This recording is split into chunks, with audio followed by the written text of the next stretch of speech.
fuertemente. Y yo entiendo que eso no lo arreglábamos tan solo con buenas regulaciones de nuestro lado. Yo creo que ciertas reglas mínimas de manejo del tema bancario deben ser comunes a todo el espacio comunitario.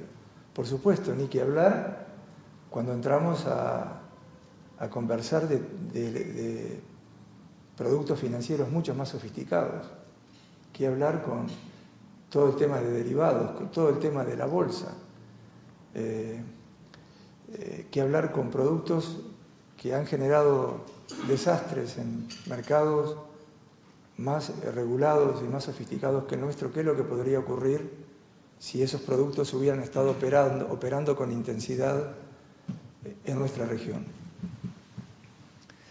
Y por último, mientras todo eso no está funcionando, tenemos que ir a la receta casera. Receta casera que todos los países de la región, y Brasil y Uruguay, por supuesto, son los ejemplos más claros,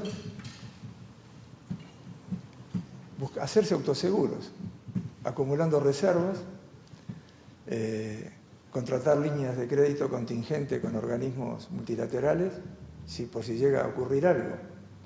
Porque los problemas los problemas de los sistemas regionales como los que estamos insertos, viendo lo que ocurrió en Europa, no van por la parte fácil de las crisis en materia comercial o la falta de entendimiento en integración física.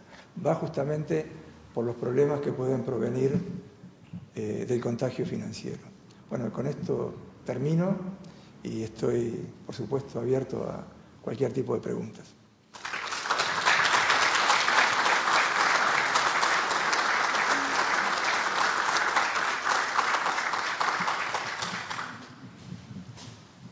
Muchas gracias, Carlos. Buenos días. A los que no tuve oportunidad de saludar, es un honor para mí haber sido invitado por la asociación a moderar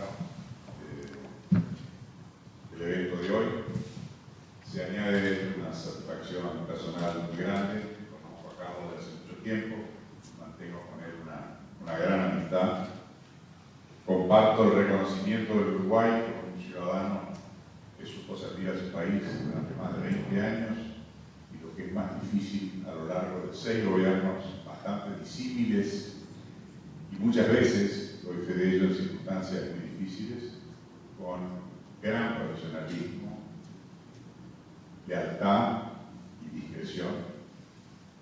Reconocimiento a Carlos va más allá de fronteras. El mundo que conoce de temas financieros, sobre todo en el área macro, vinculaciones a lo fiscal y al endeudamiento, lo reconoce como uno de los expertos internacionales. A ello se ha sumado puntualmente su participación como coartífice del paquete que el Uruguay armó para salir de su última crisis, que a su vez es motivo de reconocimiento al país internacionalmente, junto con la larga trayectoria de seriedad, de confiabilidad, de respeto por las normas que tiene el país, cosa que reconocen todos aquellos que conocen su historia y no se apartan de la objetividad con relación al Uruguay. Bien, tengo varias preguntas, algunas, como ustedes suponen, están vinculadas a estos sucesos poco felices, recientes. He tratado de armonizarlas y sobre todo de mantenerlas en lo que presumo es el campo está delimitado de limitación a Carlos Stern, más allá de lo cual presumo no va a querer emitir opinión.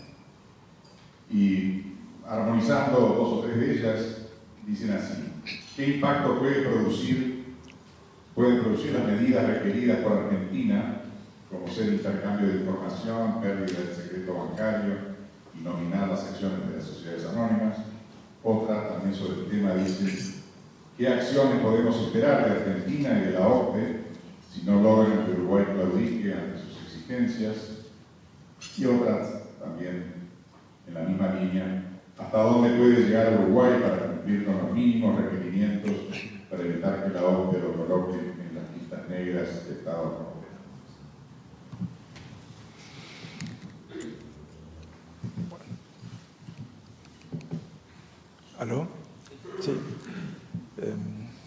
primero, muchas gracias a Ignacio de vuelta por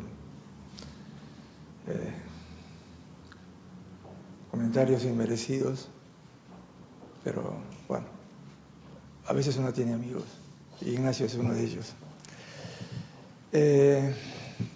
Yo primero empezaría por la segunda pregunta. Y la segunda pregunta es, ¿qué hacer? ¿Qué decir?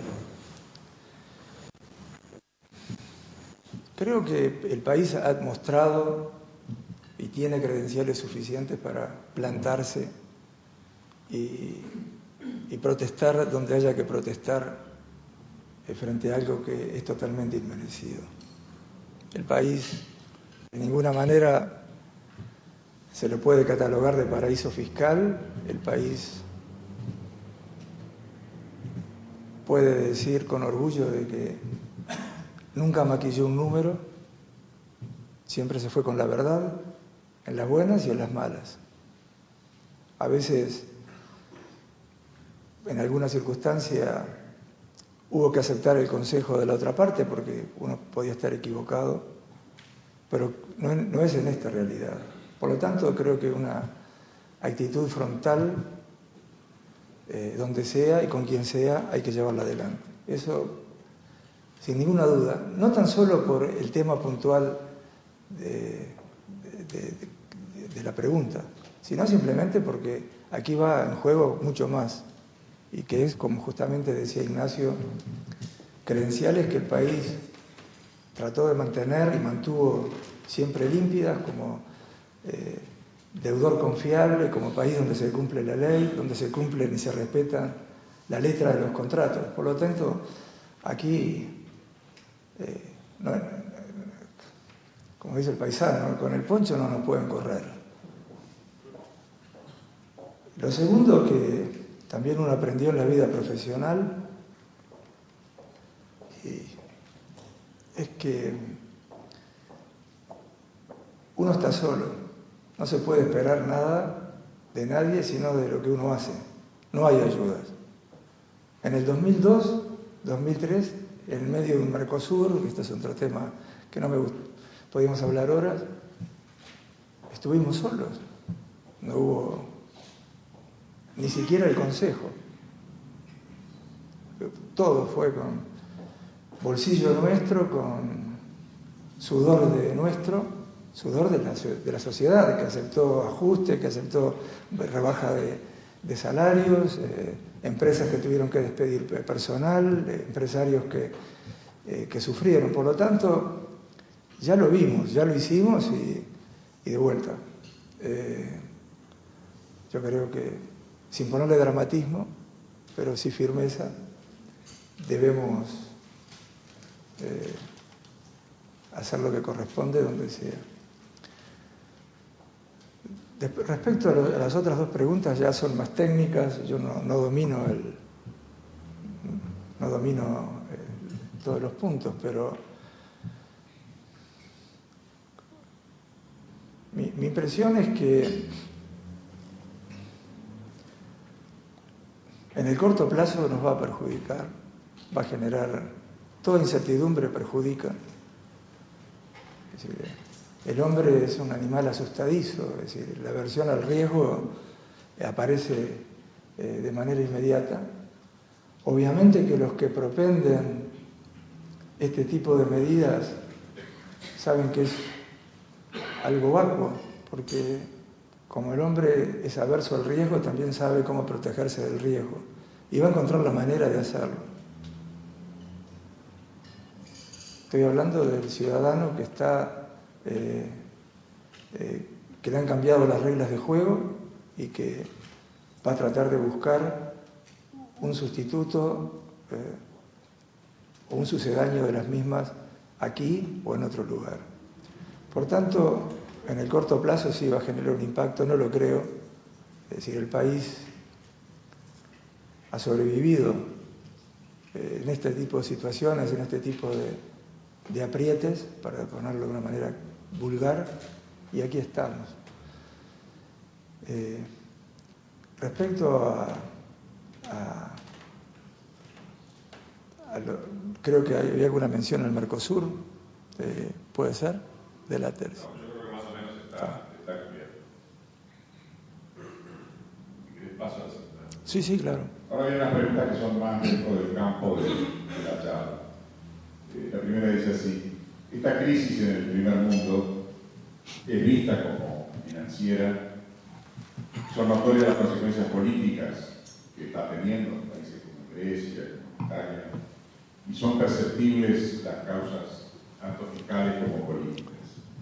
Pero, acá viene la pregunta, ¿no subyace a todo esto algo que es más profundo y más complejo, que son sociedades que están viviendo más allá de sus posibilidades?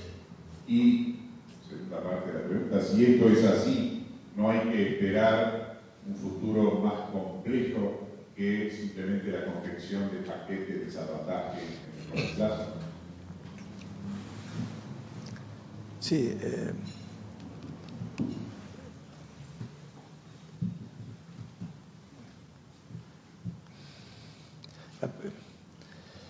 yo diría que la pregunta toca un tema importante y que va más allá a un tema que tiene que ver con la demografía de la Unidad Europea.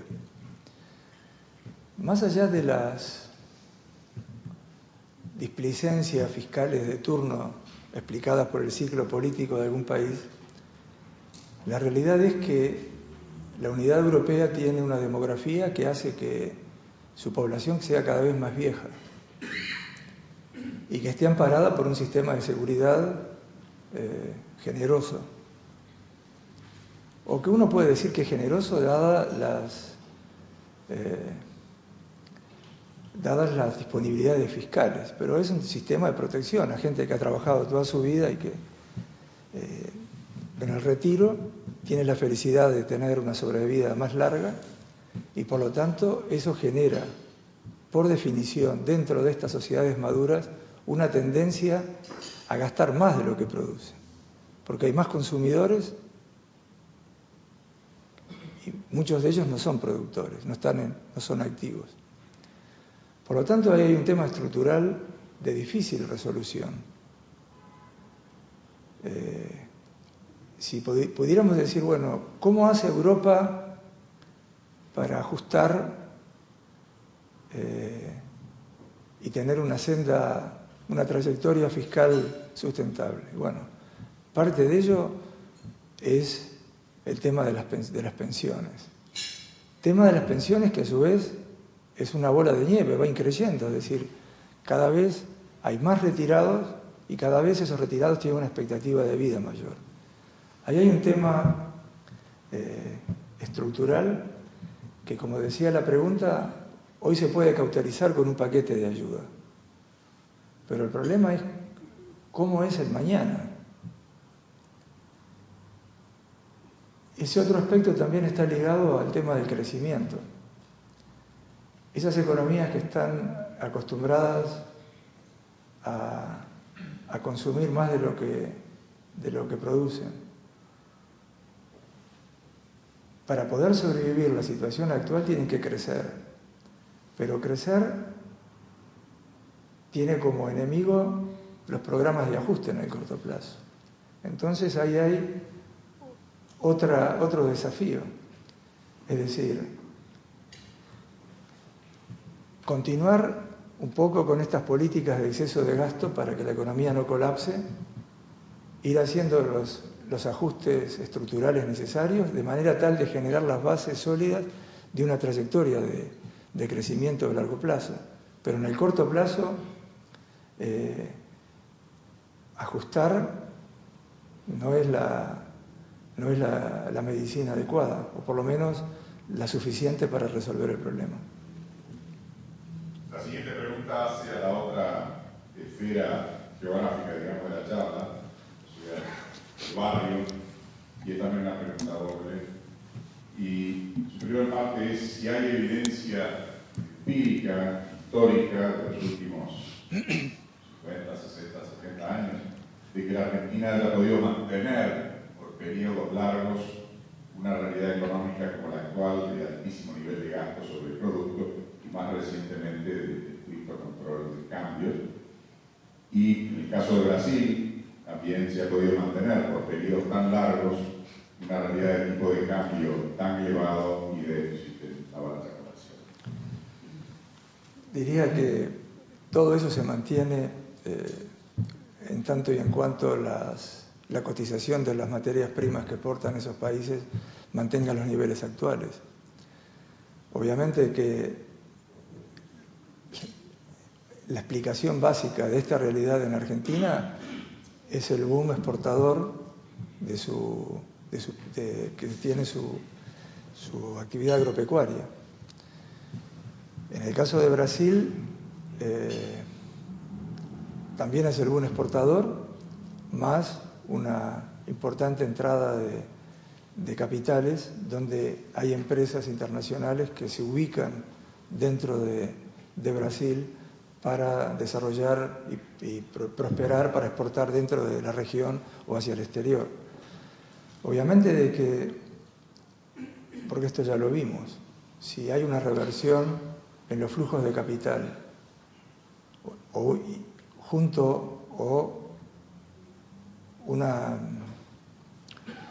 un enfriamiento de las cotizaciones de los precios de las materias primas, el acto de magia de la economía argentina no puede funcionar. Si hoy tomamos, y hoy escuchando la radio, pensamos de que el Banco Central de la República Argentina le tuvo que prestar ayer al sistema bancario 130 millones de dólares para financiar la corrida, y uno hace las cuentas, ¿cuántos días de 130 millones de dólares de reservas hay que tener para poder continuar, a pesar de que hay control de capitales, con control de capitales? Entonces, yo creo que la respuesta está dada. No es un tema de cuándo, el cómo ya sabemos, el cuándo, bueno, lo dirán las circunstancias. Bien, llegamos a la hora de cierre. Muchas gracias, Carlos, gracias por la asociación y a todos.